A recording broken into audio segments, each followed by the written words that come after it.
दोस्तों, जैसा हम सभी को मालूम है, आज कलयुग में अगर कोई महाभारत काल की बात करता है तो हमें यकीन नहीं होता। तो दोस्तों, आज हम कुछ ऐसे पहलू बताएंगे इनको कलयुग में सभी को अपनाना चाहिए। महाभारत की शिक्षा हर काल में प्रासंगिक रही है। महाभारत से हमें जो शिक्षा या सबक मिलता है उसे याद रखना भी जरूरी है। तो आओ हम जानते हैं ऐसी शिक्षाएं जो हमें महाभारत, युगंधर और मृत्युंजय पढ़ने पर मिलती हैं। अगर आप महाभारत पढ़ेंगे तो हो सकता है कि आपको कुछ अलग शिक्षा या सबक मिले। छिपे हुए को जानने का ज्ञान जरूरी। यह जगत या व्यक्ति जैसा है वैसा कभी दिखाई नहीं देता, अर्थात लोग जैसे दिखते हैं वैसे होते नहीं, चाहे वह कोई भी हो। महाभारत का हर पात्र ऐसा ही है, रहस्यमय। छिपे हुए को जानना ही व्यक्ति का लक्ष्य होना चाहिए, क्योंकि ज्ञान ही व्यक्ति को बचाता है। भगवान श्री कृष्ण के ऐसे कई योद्धा थे जो छिपे हुए सत्य को जानते थे। चिंता, भय और अशांति है मृत्यु का द्वार। किसी भी प्रकार की चिंता करना, मन को अशांत रखना और व्यर्थ के भय को पालते रहने से मृत्यु आसपास ही मंडराने लगती है। मौत तो सभी को आनी है, फिर चिंता किस बात की। कोई पहले मरेगा और कोई बाद में। चिंता का मुख्य कारण मोह है। जेल खान, दवाखाना या पागल खाना वह व्यक्ति जाता है जिसने धर्म सम्मत या संयमित जीवन नहीं जिया। बहुत महत्वाकांक्षी है या जिसने धन और शक्ति के आधार पर रिश्ते बना रखे हैं, या जिसे अपनी संपत्ति की सुरक्षा की चिंता है। महाभारत को पढ़ने से हमें यही शिक्षा मिलती है कि चिंता मुक्त जीवन सबसे बड़ी दौलत है। इंद्रिय संयम जरूरी। इंद्रियां कभी तृप्त नहीं होती। जो इंद्रियों के वश में है उसका पतन निश्चित है।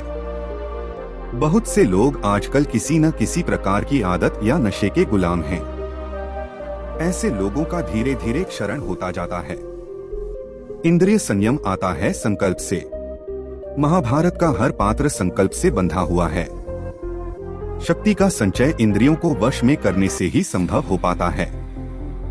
राजा या योद्धा को नहीं करना चाहिए परिणाम की चिंता। कहते हैं कि जो योद्ध या राज युद्ध के परिणाम की चिंता करता है वह अपने जीवन और राज्य को खतरे में डाल देता है।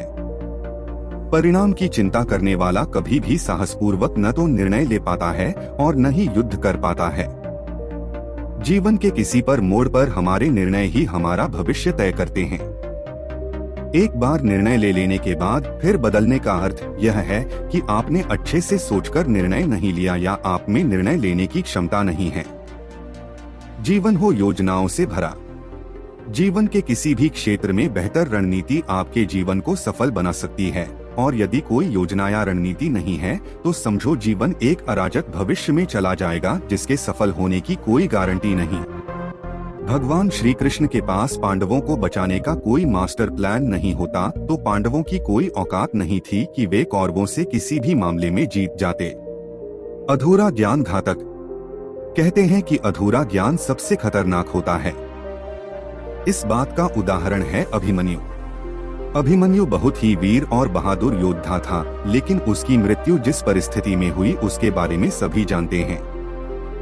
मुसीबत के समय यह अधूरा ज्ञान किसी भी काम का नहीं रहता है। आप अपने ज्ञान में पारंगत बने। किसी एक विषय में तो दक्षता हासिल होना ही चाहिए। दोस्त और दुश्मन की पहचान करना सीखें।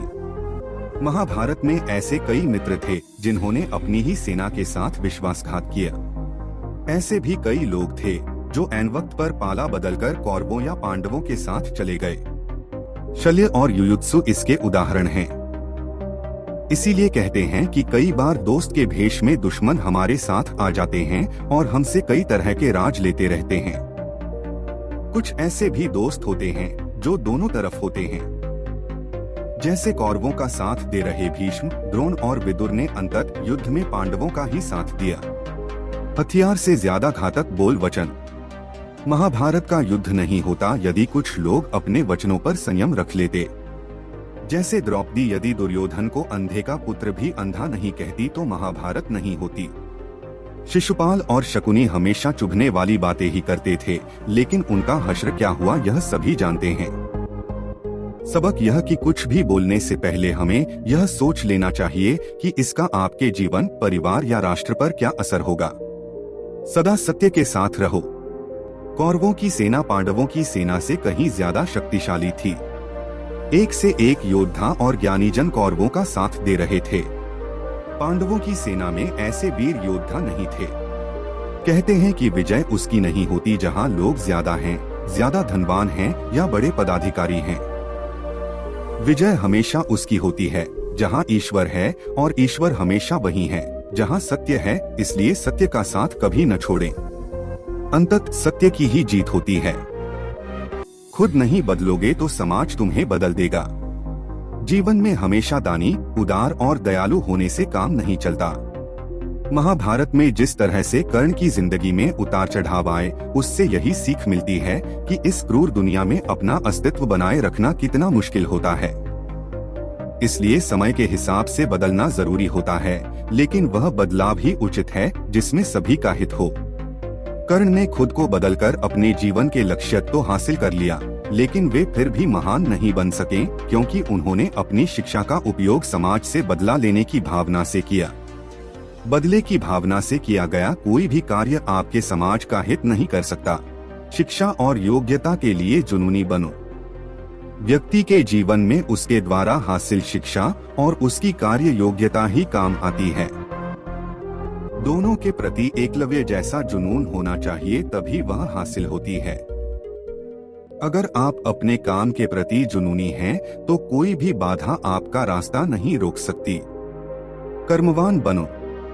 इंसान की जिंदगी जन्म और मौत के बीच की कड़ी भर है। यह जिंदगी बहुत छोटी है। कब दिन गुजर जाएंगे आपको पता भी नहीं चलेगा, इसलिए प्रत्येक दिन का भरपूर उपयोग करना चाहिए। कुछ ऐसे भी कर्म करना चाहिए जो आपके अगले जीवन की तैयारी के हों। ज्यादा से ज्यादा कार्य करो। घर और कार्यालय के अलावा भी ऐसे कार्य करो जिससे आपकी संतानें आपको याद रखें। गीता यही संदेश देती है कि हर पर ऐसा कार्य कर जो तेरे जीवन को सुंदर बनाए। अहंकार और घमंड होता है पतन का कारण। अपनी अच्छी स्थिति, बैंक बैलेंस, संपदा, सुंदर रूप और विद्वता का कभी अहंकार मत कीजिए। समय बड़ा बलवान है। धनी, ज्ञानी, शक्तिशाली पांडवों ने वनवास भोगा और अतिसुंदर द्रौपदी भी उनके साथ वनों में भटकती रही। समय के खेल निराले हैं। जिस अम्बा का जीवन भीष्म के कारण बर्बाद हो गया था, उसने शिखंडी के रूप में जन्म लेकर भीष्म से बदला लिया था। महाभारत में ऐसे कई उदाहरण हैं जिनसे यह प्रेरणा मिलती है कि घमंड को पतन का कारण बनने में देर नहीं लगती है। कोई भी संपत्ति किसी की भी नहीं है। अत्यधिक लालच इंसान की जिंदगी को नर्क बना देता है। जो आपका नहीं है उसे अनीतिपूर्वक लेने, हड़पने का प्रयास न करें। आज नहीं तो कल उसका दंड अवश्य मिलता है। भगवान श्री कृष्ण कहते हैं कि आज जो तेरा है, कल बीता हुआ कल किसी और का था और कल आने वाला कल किसी और का हो जाएगा। अतः संपत्ति और वस्तुओं से आसक्ति मत पाल। यह तेरी मृत्यु के बाद यहीं रखे रह जाएंगे। अर्जित करना है तो परिवार का प्रेम और अपनत्व अर्जित कर, जो हमेशा तेरे साथ रहेगा। दंड का डर जरूरी। न्याय व्यवस्था वही कायम रख सकता है जो दंड को सही रूप में लागू करने की क्षमता रखता हो। यह चिंतन घातक है कि अपराध से घृणा करो, अपराधी से नहीं। दुनिया भर की जेलों से इसके उदाहरण प्रस्तुत किए जा सकते हैं कि जिन अपराधियों को सुधारने की दृष्टि से पुनर्वास कार्यक्रम चलाए गए, उन्होंने समाज में जाकर फिर से अपराध को अंजाम दिया है। अपराधी को हर हाल में दंड मिलना ही चाहिए। यदि उसे दंड नहीं मिलेगा तो समाज में और भी अपराधी पैदा होंगे और फिर इस तरह संपूर्ण समाज ही अपराधियों का समाज बन जाएगा। युधिष्ठिर के अहिंसा में उनके विश्वास को देखते हुए युद्ध के बाद भीष्म को उन्हें उपदेश देना पड़ा कि राजधर्म में हमेशा दंड की जरूरत होती है, क्योंकि प्रत्येक समाज में अपराधी तो होंगे ही। दंड न देना सबसे बड़ा अपराध होता है।